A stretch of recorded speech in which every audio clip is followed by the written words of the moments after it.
Santa Rosa, buenas nuevas en tu vida.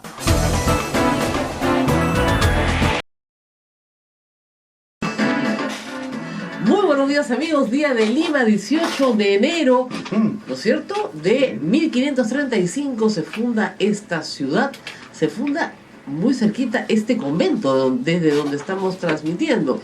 El convento de Santo Domingo se funda casi en simultáneo con la ciudad de Lima. Nuestra pileta aquí es tan antigua como la de la Plaza de Armas y estamos a una sola cuadra, en realidad, de la municipalidad. Así que todo lo que pasa allá lo sabemos acá. Ajá. Y les vamos a contar algunos chismes calientes para, digamos, arrancar esta mañana limeñísima, porque no hay nada más limeño que el chisme, sobre lo que pasó anoche. Y que otros medios no se lo han contado. Nadie les ha contado esto, pero nosotros se los vamos a contar. Lo que no entiendo es por qué nadie les ha contado esto.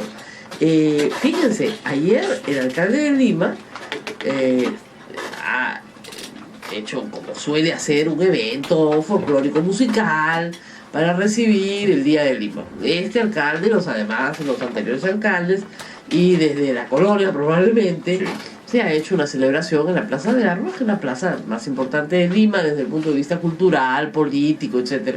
Entonces, para hacer este evento musical. Bien. A la gente, miren, con tal de que le den fiesta, no le importa quién se la dé, ¿no es cierto? Entonces, la plaza estaba llena, ustedes podrán ver las fotografías hoy día en distintos periódicos, la cosa iba bien, el espectáculo estaba bonito, los conductores animaban al público y de repente Lucho hace su aparición. Lo que han publicado la mayoría de los medios es lo que dice Lucho. A ver, ¿qué dice Lucho, Ismael? El peaje de Chillón no va, y se lo dio como regalo por los 480 regaló como virrey, estilo virrey. Así es. Y bueno, las personas que estaban a su lado, me imagino contratados por él, Lucho. Muy bien. Los micrófonos no estaban del otro lado. No, los micrófonos no apuntaban al público presente. ¡Tadá! La silbatina se ha escuchado hasta el coro de acá de la iglesia. ¿Ya? Ha sido una pifiadera, porque es lógico, pues. O sea, primero, la gente estaba celebrando la fundación de Lima, el Día de Lima, lo que quieran. Y además se celebra, esta celebración popular de la fundación de una ciudad, es una costumbre tradicional de todos los pueblos del Perú.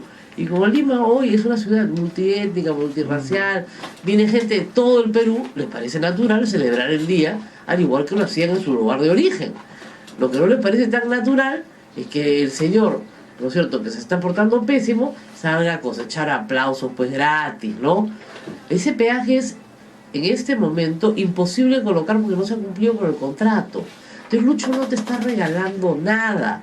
Lucho es un fresco que se ha aprovechado de la plata de los contribuyentes para hacer un evento y cree que la fiesta la estás pagando él, que él te invita. Él no te invita. Tú fuiste al centro, fuiste a la fiesta de tu ciudad bestial, pero el pueblo sabio, la silbatina ha sido grande, para que entienda de una buena vez que al tiempo de sus quehaceres en los cuales él hacía lo que exactamente le daba la gana, porque le daba la gana y no le daba cuenta a nadie, se acabaron. Vamos a celebrar el día de hoy de Lima con Lucho Casanea alcalde, y el próximo año también, 2018. Yo espero que en 2019 la gente haya entendido que roba pero hace obra no es un eslogan de campaña. No puede ser una justificación para tener un político en el poder. Por eso es que estamos como estamos. Ese es el tema central. La silbatina de Lucho. Eso es para contarlo más tarde, ¿eh? Pero de verdad. ¿Pero por qué te vas a demorar tanto? Era para contarlo más tarde. Pero no podíamos con el chisme. ¿Saben por qué? Porque ningún medio lo ha puesto, ¿no, Ismael? Nadie lo ha puesto. Es rarísimo. Estoy buscando todos los artículos de arriba abajo, contexto, gorro, encabezado. No hay pirámide, nada. No claro, está. lo que pasa es que los periodistas de Radio Santa Rosa están en el centro. En el centro de la noticia, pero en el centro de Lima también, pues. Entonces, anoche se han quedado acá gente hasta tarde que salió a ver, a cubrir, ¿no? Y de repente, la pifiadera. ¿Ustedes se imaginan una pifiadera con el sonido de la Plaza de Armas, Mm. es una buena pifiadera. Y media vuelta y se fue. Y los conductores, Lucho, Lucho. ¿Y saben qué le gritaba a la gente? A esa no me la van a creer, pero es verdad. Odebrecht, Odebrecht, Odebrecht, Odebrecht. Toda la plaza, sin parar. Claro, por eso ha hecho armado su desfile por el Día de Lima a las 6:30 de la mañana, ya estaban todos formados. Yo estaba ya lista para venir acá, de repente prendo el televisor y están marchando. A otra cosa más. ¿Ya? Tenemos que acabar con esta costumbre militarizada. Ahora vamos a hablar de gobiernos militares. Ajá. A propósito de que hasta los basureros marchen como si fueran cadetes. O sea, yo no puedo marchar como una institución militar porque no pertenezco pues a una institución militar. Yo puedo caminar, ¿no es cierto? Puedo caminar ordenadamente, ¿no es cierto? Pero no puedo pasar, ¿no?, con la pierna en alto y los brazos en alto, como si yo hubiera sido, no sé, parte de un cuerpo entrenado para marchar, porque la marcha se hace en las instituciones militares. ¿Para qué? Para la formación física, Claro. ¿no es cierto? Y para poder trasladar a cuerpos gigantescos de personal a través de largas distancias. Pero, digamos, no solamente para el desfile del 28 de julio, ¿no es cierto? Yo no soy militar, yo porque tengo que enfrentar. Hasta los basureros de la ciudad han desfilado como militares. Los basureros, el serenazgo, la gerencia de seguridad ¿En torno ciudadana. a quién? A él. Burgomaestre. A él, en torno a él, él paradito abajo, Solano, ¿ah? Porque de los regidores no vi nadie, ¿ya? Y le daban vueltas a la Plaza de Armas en torno a él. Mm. No, de verdad, o sea, yo sé que Diego Colosal no lo tiene él sino otro, pero va en campeonato, ¿ah? Sí. O sea, ¿qué es esto? ¿Qué es esto? ¿Ya?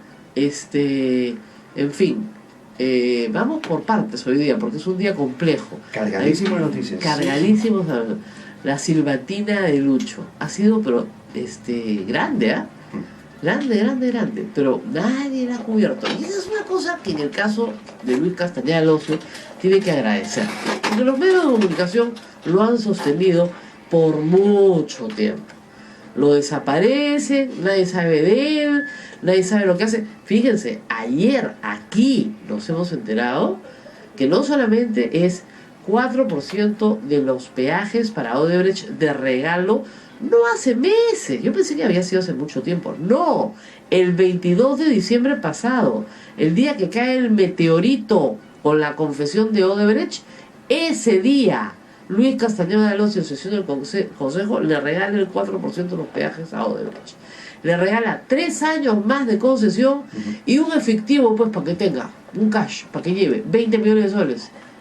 Excusa, no, que lo que pasa es que en la parte de Chaclacayo, Iñaña, donde hay que expropiar un poco más de gente, bueno, compensar, se llama no expropiar, por la ampliación de la Ramiro Prialé, a la cual ellos mismos le han cambiado el trazo. No, entonces ¿qué le pasa a este señor? ¿Qué tiene en la cabeza? ¿Sabe? Para que lo aplaudan en la Plaza de Armas, ¿qué cosa cree que le van a dar? ¿Qué cosa cree? Una silbatina, pues. Odebrecht, Odebrecht, Odebrecht. Eso es. Y eso no es culpa sino de él, de nadie más. A mí me encanta acá en Lima, Perú, está el campeonato. No, tú robaste más que yo. Así Yo es. robé menos que tú. Tú robaste. Todo el mundo se señala con el dedo. El mal de muchos, ¿no? No, además, en eso los apristas son campeones, ¿ah? Porque siempre van a hacer que los otros roben más, ¿ya? Pero cuando no es así. Ahora, en general, las cosas, como te digo, están muy calientes, ¿no? Ayer yo escuchaba unas declaraciones de Lourdes Alcorta que la verdad siempre ha sido destemplada, pues siempre ha hecho lo primero que se le ocurre, no ha tenido mucho filtro, ¿no? Pero ya decir que Verónica Mendoza no tiene autoridad moral para existir, a mí me sonó amenaza de muerte, ¿no? Después tuvo que salir a corregir y decir políticamente, pero aún así, o sea, perdónenme, Lourdes Alcorta tampoco tendría pues autoridad moral para existir. O sea, si ese fuera el criterio, ¿no? Se ha cambiado 3 veces de partido. Así es. Méritos académicos, ninguno. Quinto y media. Yo no, digamos, ninguneo a la gente que tiene quinto y media, pero digamos, si vas a poner a competir mérito contra mérito, tampoco tendrías pues autoridad moral. Ese es el problema cuando tú te comparas con los demás. Cuando te comparas con los demás, terminas teniendo este problema tan serio de soberbia, ¿no? no tiene autoridad moral para existir. Para existir. Y hay sí una ofensiva graciosa, ¿no? De gente coordinada en redes sociales. Anoche me decían, ¿qué haces? Ah, no, bloqueando trolls. 3 seguidores, 10 seguidores, pues cuentitas armadas, ¿no? Para defender a Lourdes Alcorta. Eso no es parte de un aparato propio de ella, pues, por lo cual es evidente que es propio de un aparato superior, ¿no es cierto? Keiko es firmeza, trend topic number 1, o sea, es la tendencia más importante de Twitter a esta hora, es ridículo. ¿Cuál firmeza? ¿Acaso ha traído a sus tíos del Japón? Eso sería firmeza. Pero no los ha traído, pues. Keiko es firmeza. Entonces, no, pues, o sea, déjense de hacer tonterías porque la verdad es que no tiene ningún sentido. No tiene ningún sentido y se nota. Como dice, se les ve el fustán, pero por todos lados, ¿no? Bloqueas nomás. Es facilísimo. Cuando me escriben a mí, les explico cómo funciona. Si yo tengo 2 millones de seguidores y yo los retuiteo, entonces mucha gente comienza a seguirlos o a pelearse con ellos, ¿no? Lo que hay que hacer es simplemente aislarlos. Los bloqueas, desaparecen. Los bloqueas, desaparecen. Entonces, a las personas que cobran por tweet emitido ya pueden digamos, estar seguros que a mí las estupideces que escriban no me van a llegar y a mis seguidores tampoco. Claro. Entonces, listo, bingo, aislados. Lo mismo en Facebook, les prohíbes el acceso a la página y se acabó, con toda tranquilidad. Eso no es ser intolerante, ¿ok? Eso es ser prudente, porque te estás enfrentando a una banda de delincuentes. Entonces, si un delincuente viene y te asalta, ¿no es cierto?, y te quita la cartera, él no te va a destruir. Dice, oye, señor, devuélvame lo que es mío. Ay, no soy intolerante, señora. Solo le voy a revisar si hay algo que necesito, nada más, ya le doy. Eso no es ser intolerante. No se puede ser tolerante con la intolerancia. No se puede ser tolerante con el delito, con el pecado, con el escándalo, con la inmoralidad. No, pues no se puede ser. ¿No es cierto? Tampoco respeto todas las opiniones. Hay opiniones que no respeto para nada. O sea, la opinión de un genocida no la respeto. No la respeto, pues. O sea, me tenés a Hitler acá, no respeto su opinión. ¿No es cierto? Ya. Yo respeto a las personas, a los seres humanos, a todos por igual como personas, con sus defectos, sus virtudes, sus discapacidades, sus orientaciones sexuales, su género, todo lo mismo. Respeto a la persona, pero no respeto las opiniones de todos. Así es, así de claro. Yo trabajaba en una radio que decían tu opinión importa, y la verdad es que la mayoría de las opiniones, para serle franco, a los que estaban ahí presentes les importaba un pepino. Un reverendo pepino. Y créanme que trabajé 5 años ahí, así que no estoy contando nada que no sepa. Era simplemente llenar horas de radio. Nada más. Llenar horas de radio. Con portátiles que además se organizaban para insultar, ¿no? Entonces uno insultaba al otro insultaba a uno, otro insultaba al otro. Qué bonito, ¿no es cierto? Qué lindo, qué educativo. Eso se llama morbo. Es facilísimo de hacer. Se hace en todos los medios de comunicación. Es baratísimo de hacer. Acá tratamos de no hacer eso en la medida de lo posible. Y sí contarles las cosas que otros medios no les cuentan. Por ejemplo, que el alcalde de Lima, anoche, en su fiesta que se había organizado para sí mismo, para que lo aplaudan, todo el público presente le pegó la silbatina de su vida cuando dijo, les voy a regalar, ¿cómo es? No, el peaje de Chillón no va. El peaje de Chillón no va. Nada más. Gracias, Lucho. Pensó que la gente iba a decir, y dijeron, Odebrecht. Bien hecho. Bien hecho. Ahora nos vamos. Sí, ¿verdad? Pues porque, discúlpeme, yo no me olvido de Comunicore, ¿eh? Y no puedo volver nunca a Comunicore. O sea, si te tiras la cantidad de plata que te tiras en bolsas de plástico en una maletera, no vas a mejorar con el tiempo, ¿no? ¿Saben por qué? Les voy a apuntar por qué a esta chica joven. Aprendan esto, pero bien despacito. Apréndanlo. El burro con el tiempo no mejora a caballo. ¿Ya? ¿Aprendiste, jovencita? El burro con el tiempo no mejora a caballo. ¿Ya? Parece, ¿no? Tú podrías decir, sí, un poquito, ¿no? Es burro, ¿ya? No va a ser caballo. Y eso lo puedes aplicar a todas las reglas de tu vida, reina. Ese chico que tú... No. Ese chico no va a ser caballo. No va a ser caballo. Ese político no va a ser caballo. es burro, es lo que es. Ujú. Es lo que hay, como dice un futbolista, es lo que hay. Vamos a una pausa, regresamos con los congresistas. quisiera, ¿sí? si me permites, hacer una recomendación tecnológica. Estoy viendo en el Twitter y está continúa, digamos, esta tendencia con este hashtag Keiko es firmeza, pero de gente que está en contra de esta opinión. ¿Saben cuál es el problema? Que están retuiteando y comentando sobre ese hashtag Claro. y le están dando votos. Así que no pisen el palito. Hagan el comentario, Sí. pero no necesariamente tienen que poner el mismo hashtag. Claro, sí. A ver, averigua, porque es como si yo pusiera Lucho es riqueza. Ese sí lo volteamos en un minuto, lo hacemos número uno. ¿eh? Tenemos sí. que ir a la pausa, regresamos y vamos a hablar de historia. Estamos acá con el congresista Paza de Frente Amplio, porque el congresista Paza es protagonista de un hecho histórico muy importante en la historia del Perú, que hoy regresa, como regresa todo, ¿no es cierto? No regresa igual, pero regresa a las primeras planas del país.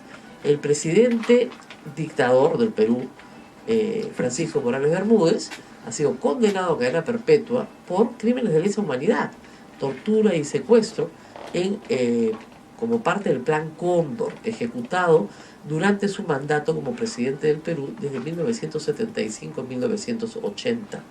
El congresista Paza fue deportado a Jujuy y nos va a contar, cuando él era muy joven, estamos hablando de una situación en la cual ustedes, niñas que me miran, no habían nacido. ¿Tú habías nacido, Ismael? ¿7, 8? 7, sí, el 7, 8 ya, pero no sabía nada de lo que estaba pasando. ¿En qué año naciste, Ismael? 7, 5. No sabías nada. No sabía nada. Nada, no sabe nada. Yo estaba en el colegio. Pero los hechos dramáticos se han dado. Hay mucho registro también sobre el tema. Yo estaba en el colegio y Lima era una ciudad más pequeña, Sí. una ciudad de bolas, donde decían, ya salió otra lista de deportados. Ya salió otra lista de deportados.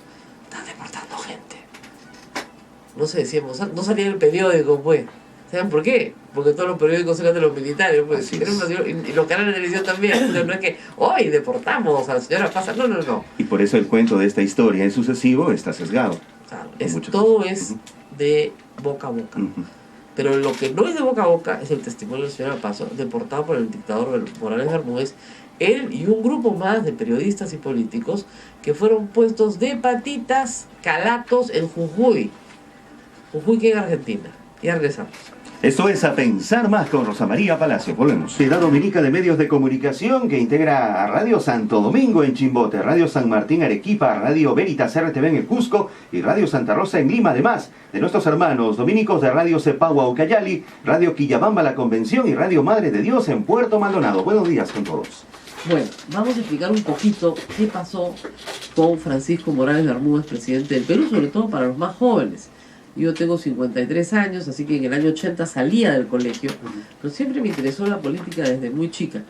Y fueron épocas muy complicadas para Morales Bermúdez, porque era un dictador, o sea, de eso no hay que discutir. Muchos dicen, regresó al Perú a la democracia. Sí, pues es como Lucho devolviendo el peaje, ¿no? O sea, era un dictador, no había ninguna discusión. Sacó a Velasco del poder, no reformó, desmanteló un tanto el régimen, digamos, si se quieren, socialista del Velascato, pero no al punto de reformarlo, volverlo a un sistema liberal, ni mucho menos, ¿no? Y negoció la democracia porque ya no daban más. Además de que venía una crisis económica sobre el Perú, de la cual él no podía salir.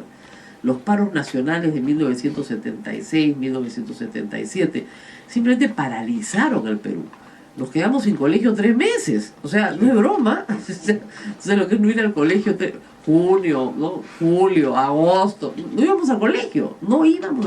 Por eso mi generación se quedó media soncita, pero de verdad, 3 meses sin ir al colegio. Paro nacional, paro nacional, paro nacional. Los colegios privados se plegaban. O sea, el país era realmente un país convulsionado. En niveles, pues, que ahora te hablan de la convulsión social y yo miro, uy, si hubieran sabido lo que vivimos, pero en fin. En ese ambiente convulso, a Morales Bermúdez y a otros militares, no sé si se ocurría cosa más efectiva que andar deportando gente. Velasco deportó muchísima gente, ¿no? Ayer justo Mirko Lauer contaba cómo lo deportó Velasco.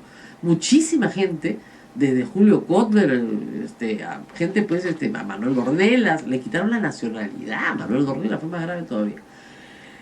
Pero la izquierda, que había sido una aliada de Velasco en la primera fase, así se llamaba, de la revolución primera, pero parte de la izquierda, no toda, En la segunda fase de la Revolución Peruana, obviamente se había volteado absoluta y unánimemente toda contra el dictador.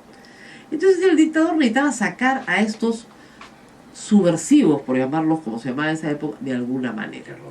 Pero lo terrible es que lo mismo pasaba en Chile, lo mismo pasaba en Argentina, lo mismo pasaba en Uruguay, lo mismo pasaba en Bolivia.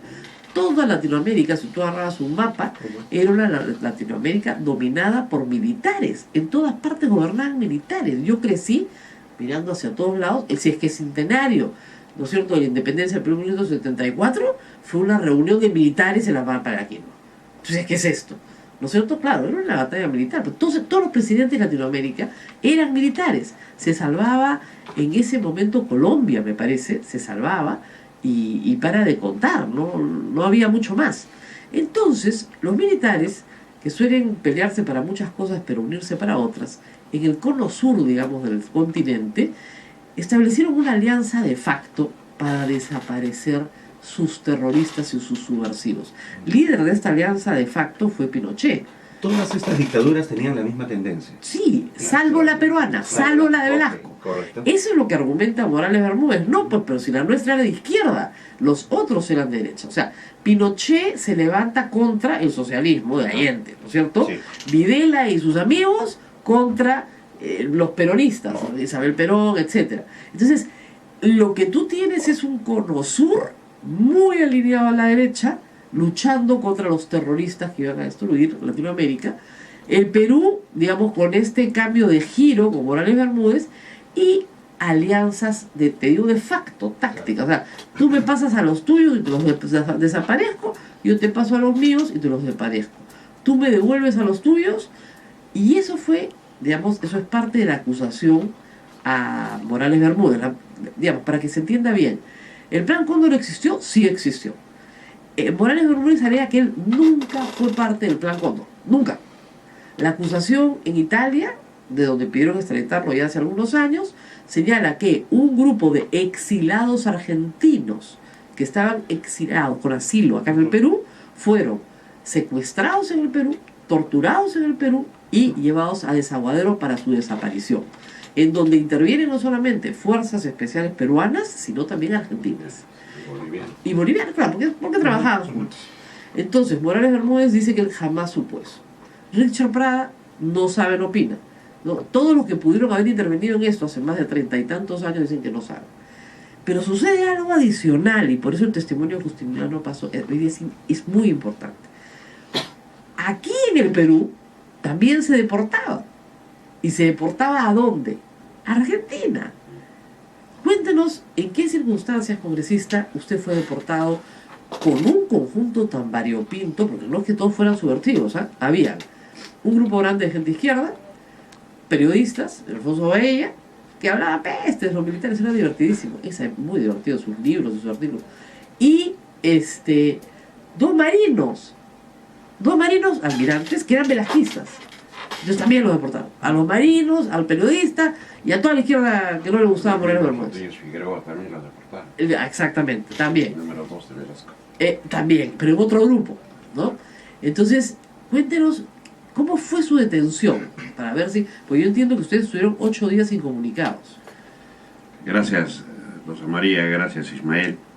Permítaseme y denme la anuencia en primer lugar para saludar al pueblo y a la ciudad de Lima en este 482 aniversario, que como provinciano podemos decir de que este día debe ser lejos de la algarabía, lejos de la alegría y la fantasía, un día de profunda reflexión. ¿Qué hemos hecho las autoridades o qué están haciendo las autoridades que tienen a cargo la gobernabilidad de esta ciudad que es capital de nuestro país?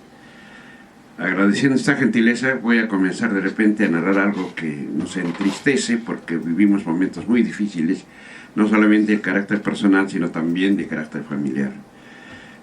Como ha narrado Rosa María, es verdad de que todo esto era un plan ya conjuncionado entre todos los países de Sudamérica, incluyendo Brasil.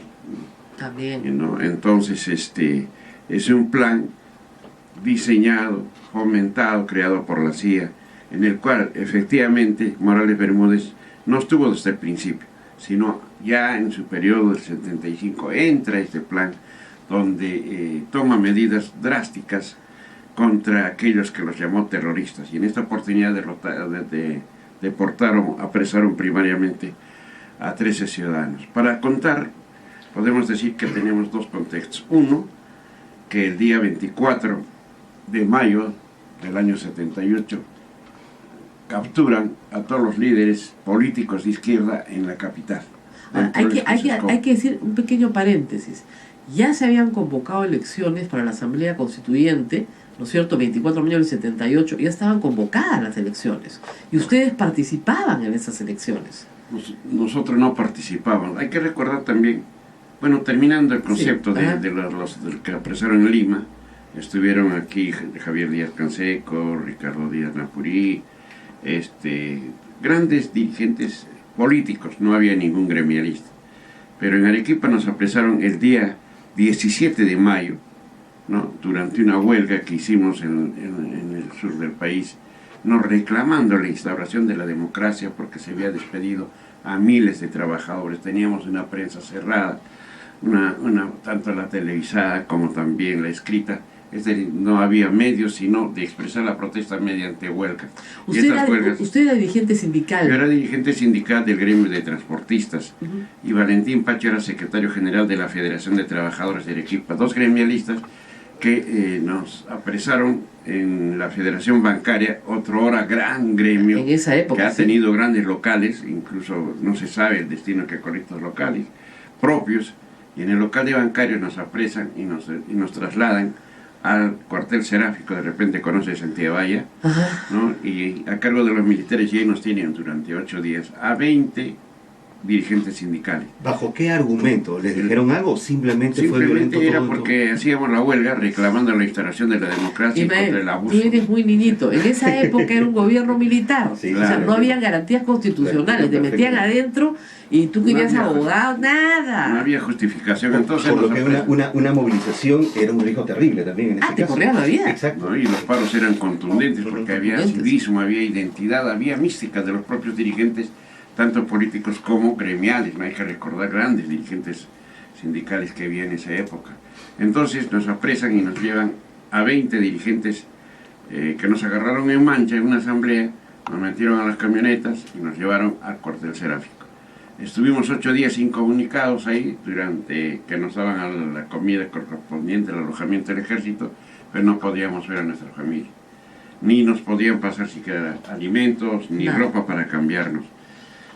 Luego el 24 de mayo, a la par que capturaban aquí en Lima a los dirigentes políticos, allá nos enviaban del cuartel seráfico a las 2 de la mañana, nos sacan hacia La Joya, sobre pretexto de que nos dijeron vamos a trasladarlo a Tacna porque en Arequipa hay mucha convulsión, y nos llevaron a La Joya con engaños, y en La Joya nos tuvieron ahí enmarrocados, y en eso de las 3 de la mañana llega un avión de carga del ejército. En ese tiempo había unos aviones de carga y ahí bajan 6, recuerdo siempre 6 policías. Inmediatamente nos arremetieron porque aquí capturarlos a Napurí, a Díaz Canseco, ha sido difícil. Ellos no se dejaban. El loco, claro, como le decimos cariñosamente a Ricardo Letts, no se iba a dejar el loco. Entonces, claro. Incluso Napurí era aviador, ¿no? Había sido aviador en sus tiempos, y nos apresan a golpes, nos comienzan ¿A los 20? patear. No, solamente a mí y a Pacho. Los demás los soltaron. Los soltaron a todos, y a ustedes no los llevan a La Joya. Nos llevan a La Joya. Entonces nos metieron patadas, puñetes, porque nos trataron de amedrentar en el acto sin que hablásemos, y nos tuvieron también. Y ahí encontramos lo vi a Hugo Blanco, que conocía a Javier Díaz Canseco, a Genaro Ledesma, los conocía, los vi, pero no nos permitieron saludar porque inmediatamente nos amarrocaron Pero ustedes ahí le preguntaron a ellos a dónde vamos, ¿saben algo? No sabíamos, y nosotros seguíamos con el concepto que nos iban a llevar a Tacna, o de repente al Cusco, o de repente a Lima. Claro. No, intrínsecamente el que habla pensaba eso, que nos iban a llevar. No nos dejaron hablar entre ustedes, ellos venían de Lima, claro. No nos dejaron, a mí me sentaron acá y a Pacho le sentaron más atrás.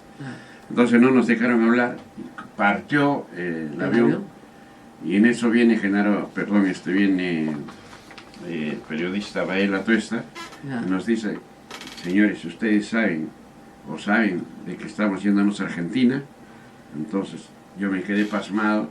Argentina, dije, no conozco a Argentina. ¿Nunca había salido usted del Nunca Perú? habíamos salido del Perú, hemos estado presos muchas veces del siglo XX en la cárcel de Arequipa, Claro. hasta Lima, llegamos, pero nunca habíamos salido del país. Entonces, llegamos eso de las 7 de la mañana, 8 de la mañana a Jujuy.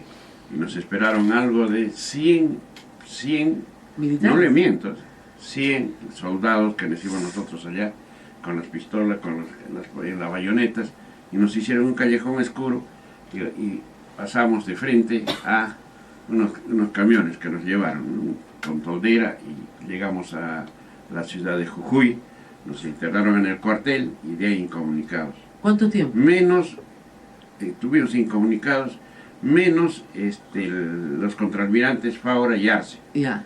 Entonces nadie sabía de esto y él aprovechó y dio la clarinada al mundo Ya. de que nos deportaban.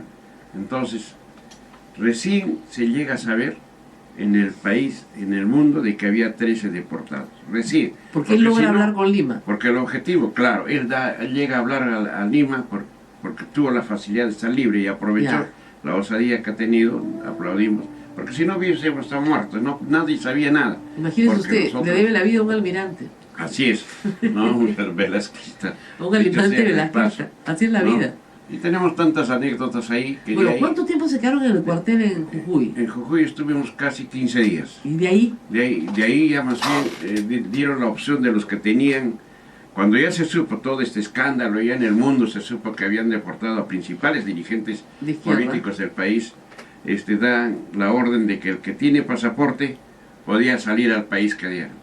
Pero como ya Díaz Canseco, General Ledesma, Hugo Blanco eran conocidos, tenían pues ya sus documentos hace rato que salían, y nos quedamos solamente los dos gremialistas, Valentín Pachi y el que habla, porque no teníamos ni documentos, ¿no? Excepto nuestra libreta electoral en ese entonces, pero Claro. que de nada servía. pero no le Pues nos tuvieron de ahí, nos trasladaron al sótano de la Policía Federal, y ahí sí conocemos, y de repente el que habla, incluso me tiré unos lagrimones pensando en mi familia y en mis hijos, porque llegamos a un sótano que no veíamos a la luz del día, sino solamente a la luz.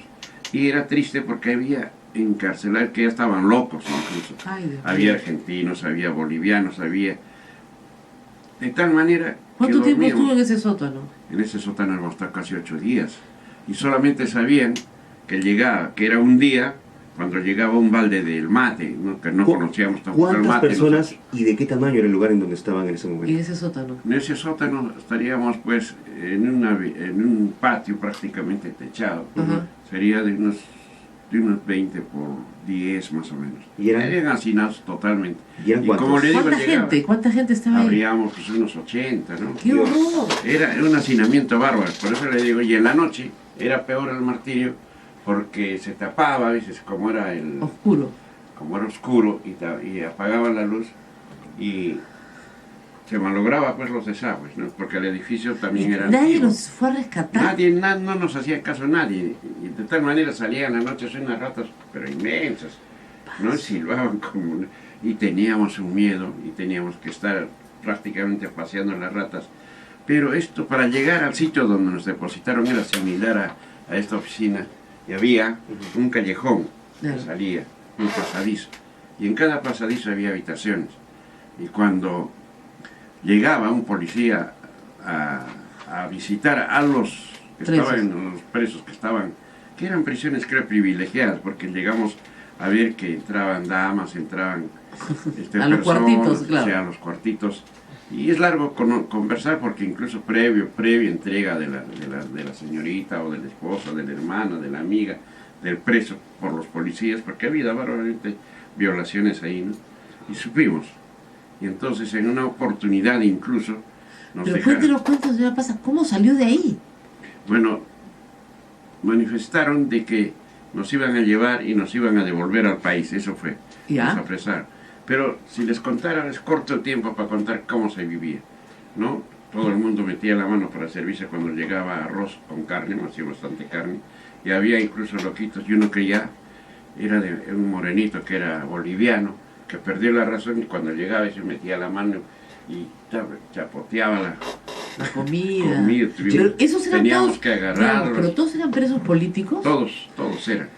Congresista, Bárbaro. ¿es cierto que uno de los que estaban en ese lugar llegó a morir incluso y estuvo entre ustedes? Sí, tú llegabas a morir, nadie se da cuenta, porque nadie iba a visitar, ni nadie sabía, solo sabía y ¿Cuánto tiempo veíamos estuvo? mediante las rejas que a veces venía un policía a visitar los cuartos. Después no había. Hemos estado casi 8 días y ahí nos llevan, ya más bien nos sacan a las oficinas, nos toman fotografías, nos hacen desnudar, nos toman fotos por todo lado, de los pies, más les interesaba los datos de la familia, ¿no? Casi no les interesaba el nombre de nosotros, sino de la familia. Entonces nos pasan a otra habitación y nos tienen ahí también cerrados algo de 4 o 5 días, los dos. Y al último optaron por votarnos a la provincia de La Pampa, Ya. que es al sur, porque primeramente nos ofrecieron, ¿Y usted Ah, qué no, decía? eso- Regrésenos al Perú. queríamos regresar a Perú, ¿no? Yo le decía, queremos regresar al Perú, si otros se han ido a Francia, porque Javier, que en paz descanse, se fue a Francia, Claro. Blanco también se fue a Suecia, Claro. porque tenía familia, otros se fueron a México, nosotros nos quedamos ahí, ¿no? Ustedes eran dos Entonces, claro. pobrecitos provincianos. Entonces Pero no nos había llevan a nada. la provincia de La Pampa. La Pampa es pues inmenso y llega el tren cada 15 días y nos tuvieron en la comisaría. Y la comisaría, recuerden, dijo, pueden ir ustedes a ver, a buscar trabajo, porque Lo que aquí quieran. no hay comida. Entonces teníamos que cocinar juntamente con los guardias, pero nadie nos detenía ahí.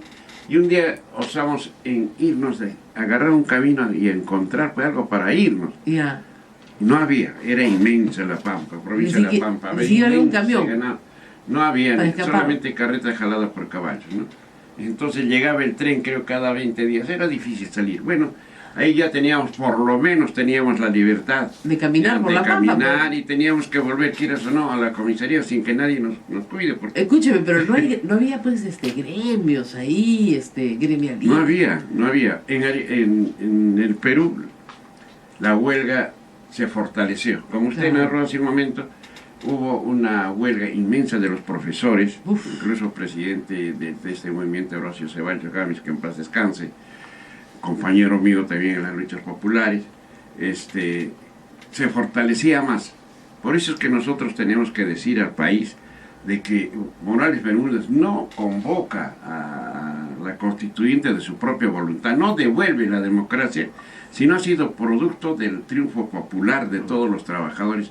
Es decir, teníamos, estimado joven, usted no conoce de repente todavía, Lo Rosa agarré. María recuerda, ¿no? Teníamos gremios poderosos, la Federación Bancaria era un gremio poderosísimo, los ferroviarios, teníamos los de Leche Gloria, los de Cidsur, eran grandes empresas que tenían trabajadores y pues hacer un paro, las cervecerías, en fin, ¿no? Y el gremio de transportistas, los camioneros, yo era secretario general Claro. y lógicamente por naturaleza Separar el tuvieron transporte, separar el país. parar en todos los sectores.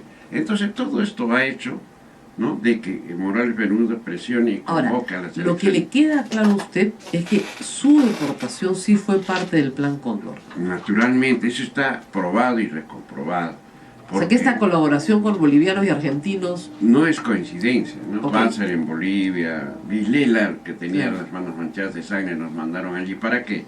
Si ahí estaba convulsionada, mataban y desaparecían y no pasaba ¿usted nada. está como le digo. convencido que si Faura no da la voz de La alerta, nos clarinada, matan la a verdad todos? le debemos la vida a Faura, porque si no da la clarinada nadie sabía dónde nos han mandado, porque no se sabía, porque a las 3 de la mañana nos sacan, nos embarcan. Antes de irnos a a la las 3 de la pausa, mañana de- ¿cuánto tiempo estuvo fuera del Perú? Hemos estado de 45 días, porque de eso todavía no termina.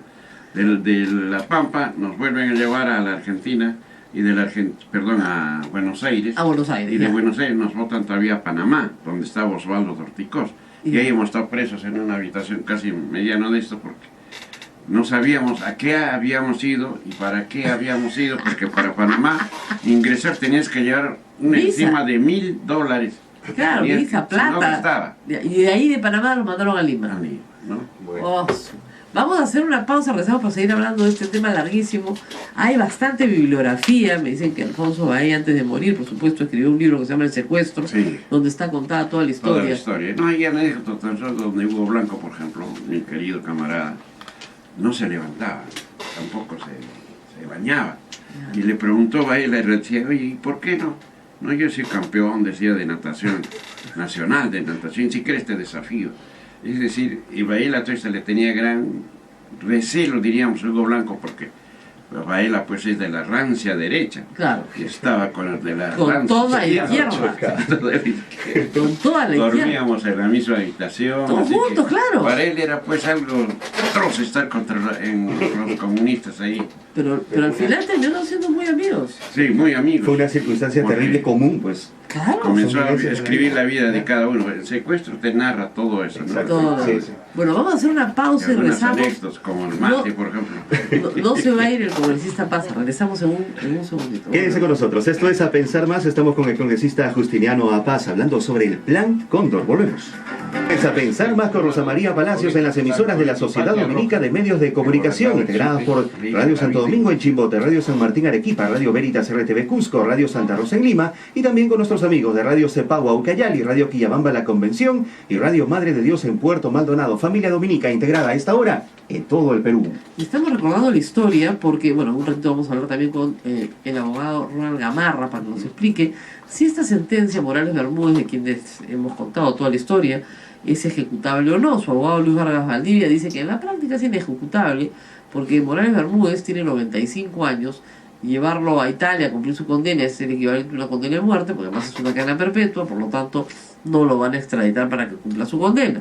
Ahora bien, los deportados le iniciaron un proceso a Morales Bermúdez. Ricardo Napuri. Exactamente, ¿en qué año iniciaron ese proceso? Eso es el 78. En el 78. Proceso que hasta hoy Sí, no camina. se resuelve. ¿No? Qué bárbaro, ¿no? Claro. Y no ha pasado nada. O No, sea, lógicamente esto tiene que ser, Rosa María, porque el poder siempre han ostentado los que más tienen, y es todo un grupo, todo Claro. un engranaje, y Morales Bermúdez, un tirano, un felón que Pero- traicionó a Velasco Alvarado. pero pactó su transición. Es decir, dijo ya, yo me voy, los militares se van, perfecto, nos vamos, pero no hay juicios, no hay persecuciones. No tenía otra salida. Exacto. Porque sí. la presión era bárbara, se venía un paro Claro, nacional. pero piense una del cosa, Secus. pero negocia su transición. Fujimori no negocia su transición. No, nada. Bueno, Los hay nada. militares negocian su transición. El Por otro, eso es que el se... otro fuga. Exacto. El otro fuga, ¿no? Exactamente. La diferencia entre estos dos Estos- dictadores es eso. negocian su transición. ¿La negocian con qué? Con una asamblea constituyente. ¿No es cierto? Entonces, esa asamblea constituyente se instala, da amnistía a todos los, que estaban por el Todos mundo los que entero, están presos, todos. regresan, porque además habían postulado, se instala la asamblea constituyente, y ya comienza supuestamente el retorno a la democracia que se organiza a través del año 79 y 80.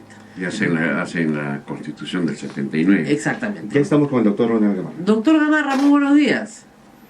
¿Qué tal, Rosa María? Buen día. Bueno, la sentencia ayer en Roma, por supuesto que ha sorprendido en el Perú, pero lo primero que ha hecho Luis Vargas Valdivia es que la sentencia, a pesar de que encuentra responsabilidad en el dictador Morales Bermúdez, pues para efectos prácticos no se puede ejecutar a la edad de Morales Bermúdez, pero sí tiene efectos simbólicos, ¿no es cierto?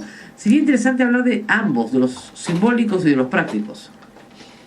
Rosa María, lo primero que hay que decir es que este es un proceso llevado adelante con todas las garantías de la ley, en un Estado de Derecho y en una democracia fuerte como es Italia, donde se le dio todas las oportunidades a Francisco Morales Bermúdez para defenderse, pero simplemente obvió la competencia de la Corte de Roma.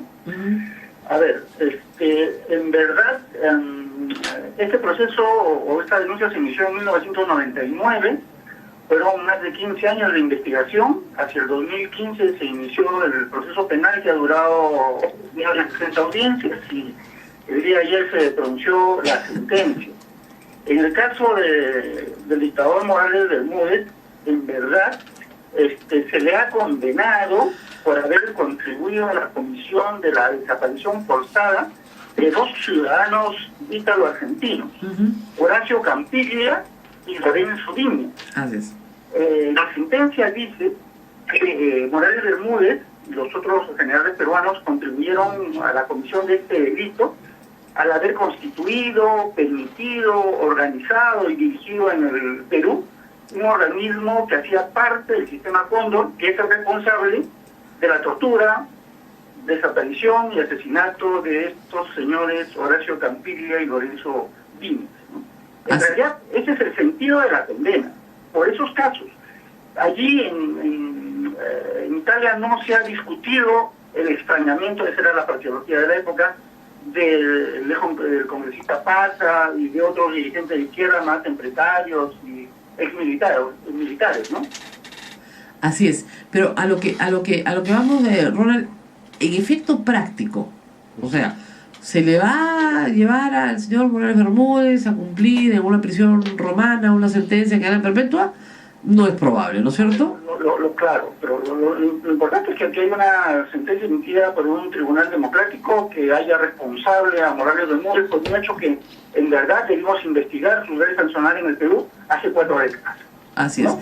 Ahora, es un jalón de orejas a nuestra justicia, ¿no? Exactamente. Ahora, el señor Apaz está conmigo, dice que ellos presentaron la denuncia contra Morales Bermúdez hace 4 décadas.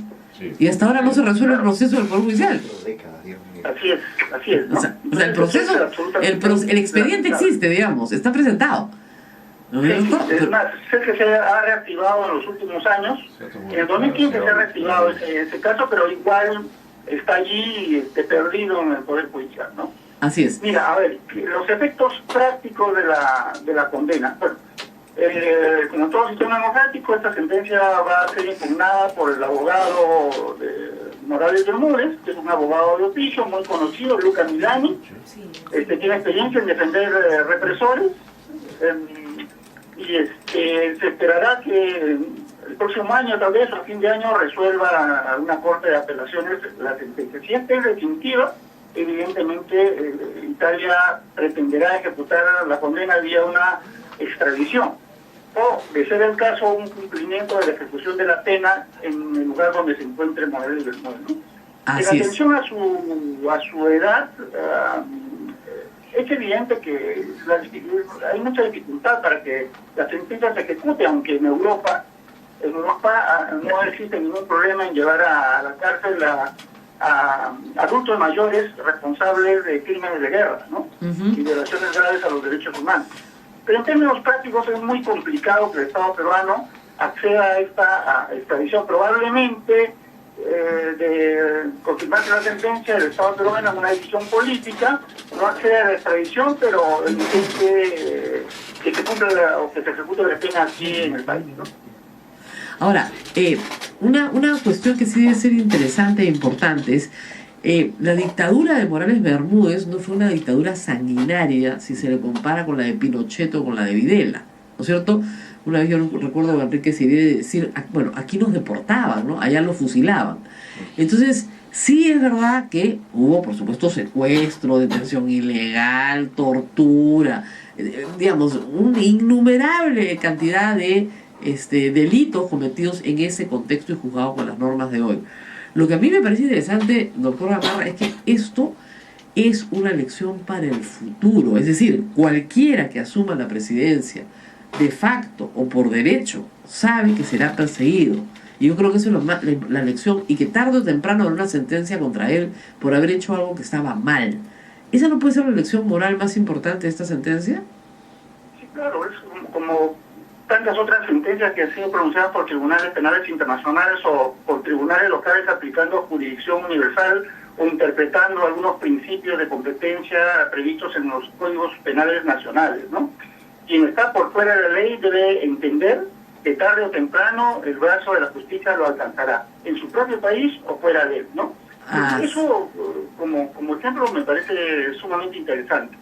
Ahora, he visto que la defensa de Morales Bermúdez estaba señalando algunos criterios como que no fue convocado al juicio, lo cual no es cierto porque yo he revisado las actas anoche del proceso y hay citaciones expresas a Morales Bermúdez. Pero además el juicio ha sido un juicio plegado y pegado a las garantías de Claro. un país democrático, ¿no? Ahora, lo que puede decir el señor, que no se quiso defender, es efectivamente, eso sucedió durante mi gobierno, porque yo no fui parte de esta operación. Sin embargo, operativos como el que sufrió el señor Apaza, congresista Apaza, que está con nosotros hoy, dan cuenta de que sí hubo una coordinación con otros países, como Argentina, como Bolivia, para movilizar prisioneros de un lado al otro. Y digo prisioneros porque no eran detenidos, eran literalmente prisioneros. Rosa María, Sí. tengo en este momento un memorándum, un informe del jefe de la Central Nacional de Inteligencia de Chile, dirigido a su viceministro de Relaciones Exteriores, en el que te leo 2 parrafitos. Ajá. Dice: conforme a los acuerdos de la primera reunión interamericana de inteligencia, el director de inteligencia peruano llamó telefónicamente al director de la CNI para informarle por este medio que no había inconveniente para la designación del representante chileno en Perú. ¿Ve? La misma Ajá. información llegó a Chile a través del consejero de la Embajada Peruana en Chile, señor Montaño, quien atiende los asuntos del Plan Cóndor, el cual comunicó la conformidad sobre la designación de nuestro representante Así es. en Lima. ¿Tienes la fecha del memorándum? Corte oficial, Ajá. 1978. Acá, exactamente, eso es lo que se presume, ¿no? Que Perú entra un poco después, pero que sí entra al grupo.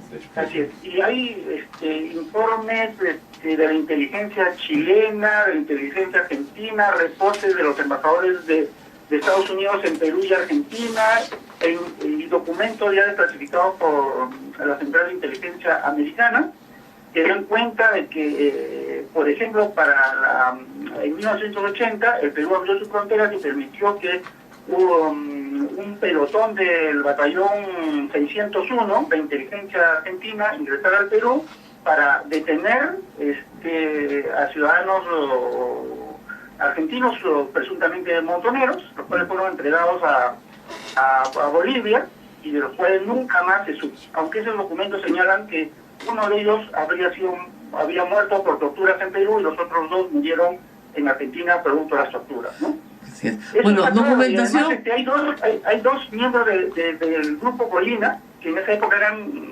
miembros del Servicio de Inteligencia del Ejército, que admitieron su responsabilidad en la detención de los militantes argentinos detenidos en Perú en 1980. O sea, más que probado. Bueno, muchísimas gracias a Ronald Gamarra por esta precisión. Sí, con la cantidad de información que se ha recopilado a lo largo de los años, memorándum, cruces, claro, lo que no encuentras allá, lo encuentras acá, etcétera, etcétera, pues que el Plan Cóndor existió, eso no cabe duda. Y que fue una coordinación de dictaduras militares del sur de América, por supuesto. Muchísimas gracias por haber estado con nosotros. Señora Paza, nos tenemos que ir a una pausa, pero regresamos con usted. Regresamos con usted para despedirnos y para que nos cuente un poquito qué hace en el Congreso hoy. Un hombre veterano de 1000 batallas. Volvemos. Estamos con el congresista Justiniano Apaza. Rosa María, tenemos escasos segundos. Solamente para despedirnos, después hemos invitado ustedes dirán, a un líder sindical de los años 70, pero hoy es un congresista respetable y un hombre que pasa los 70 años, ¿ya? Y que ha vivido pues 1000 aventuras y 1000 batallas, pero que está aquí en la política peruana. ¿Qué nos puede decir de su experiencia hoy en Frente Amplio? Usted ya está, como dicen, para dejar un legado, ¿no es cierto? Y no se ve pues esa unidad de izquierda que logró, ¿no es cierto?, los logros que tuvieron para volver a la democracia y finalmente tener una asamblea constituyente. ¿Qué se puede hacer hoy día por la izquierda peruana? Bueno, no sin antes agradecerte, como también a Ismael, por esta gentileza que han tenido de decir, de repente narrar algunas cosas. Habría que conversar mucho sobre la vida político-sindical. Yo me considero no político porque no he estado en las vitrinas de la política, sino yo soy un luchador social que había llegado desde muy joven. He tenido que batallar duro contra la Junta Militar, es en los años 70, donde era bastante joven, donde había mística, donde había principios, había ideología en los propios dirigentes sindicales. Isidoro Gamarra, uno de los preclaros ciudadanos que practicaba el sindicalismo en Arequipa, grandes hombres, Edgardo Cuba, Topelazo, es decir, haríamos en instante, tendríamos, y no habrá la oportunidad de conversar para escribir un libro de repente sobre toda la vida de Justiniano Apaza. Yo soy puneño de nacimiento, pero radico en Arequipa hace 50 años. Soy 4 veces congresista, fui diputado en el tiempo de Belaunde, de Alan García, que fue mi compañero cuando era diputado. Luego, ahora después de 20 años con Ollanta y ahora con el Frente Amplio, siempre defendiendo el respeto y el estricto que deben tener los trabajadores. Soy un dirigente sindical que por antonomasia me he hecho en las calles, volveré a las calles con la fuerza que todavía tengo, porque considero de que hay mucho abuso, hay mucha prepotencia de los que más tienen. Y si tienen eso. Y cuando uno hable claro, como tú, por ejemplo, Rosa María, es criticado, es censurado, es vapuleado. ¿Por qué? Porque decimos la verdad. Pero de lo si que tienen se una vive. agenda clara, ¿por qué no se unen? Es un defecto y una crisis que he visto a través del tiempo. Recordarás ya con la Izquierda Unida, el unir, que el rato que iban a inscribir precisamente para volver a la democracia, toda la izquierda con Hugo Blanco a la cabeza, pero después, a las horas de inscribirse en la lista, Se inscribe la otra lista. Hugo Blanco desiste ser y se escribe otra lista con Horacio Ceballos, que era dirigente de los maestros, a la cabeza. Luego también viene, después de eso, viene la Izquierda Unida con Barrantes, que juntó a todos los de izquierda, pero también ahí había la espina del difunto y gran luchador social que tengo que reconocer, Javier Díaz Canseco, porque todo el mundo quiere ser uno en la izquierda, nadie quiere ser dos. ¿Por qué?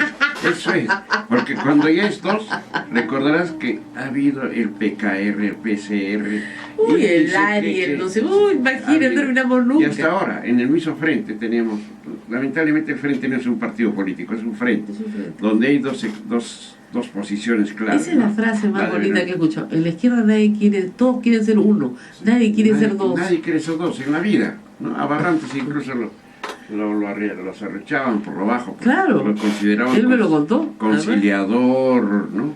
Bueno, nos tenemos que despedir, congresista Gracias, Maza. yo les agradezco una vez más Gracias. y habrá la oportunidad de conversar. De conversar y solamente más. hacer un llamado a la juventud y a los trabajadores que hay que despertar de este letargo. Hay que dar un paso cualitativo de ser reclamante, protestante en las calles, a ser ejecutivo. Los trabajadores tenemos derecho a participar y no lo hacemos. ¿Por qué? Porque nos sentimos menos. Hay que dar ese salto cualitativo de lo reclamante, de lo político, perdón, de lo sindical a lo político, que es lo que está haciendo falta. Y esperamos su libro. La veremos de Esperamos su todas libro, maneras. esperaremos su libro. Bueno, muy bien, nos vamos a despedir, el programa se acabó, lo hemos dedicado a la historia del Perú, a la historia política del Perú, que además a mí me apasiona y que me da muchísimo gusto poder contar a la gente más joven qué fue lo que pasó en estas tierras donde ustedes están paradas, señoritas. Acá pasaron cosas, ¿no? Ustedes caminen por Lima y miren las calles, tienen que pensar en el día de Lima, aquí han pasado cosas, ¿no? Cosas grandes, chiquitas también, pero grandes también. Hasta mañana con todos ustedes. Mañana.